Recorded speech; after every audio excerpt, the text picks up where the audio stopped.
on da, formazioko bigarren aste hau ere.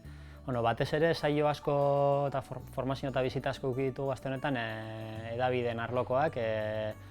Lehenengo egunean euskarazko Wikipedia sortzeko prozesua, euskara ingurune digitalean zertatzeko prozesuak eta ikasi zituzten formazio teoriko baten, eta gero hainbat bizita egin ditugu Berria egunkarira, gaur hemen Goiena komunikazio taldera be bai.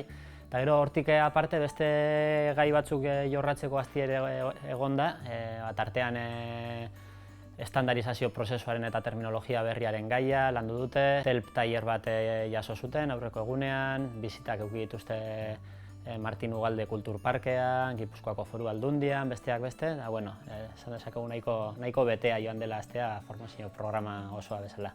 Dentro de uno de los proyectos que me parece bastante interesante sería la traducción, específicamente ante los medios de comunicación o una traducción digital, que es el ambiente o el contexto que tenemos actualmente, y tenemos a la población con acceso también a un móvil, por ejemplo. Entonces me parece interesante trabajar un espacio para traducciones, terminologías.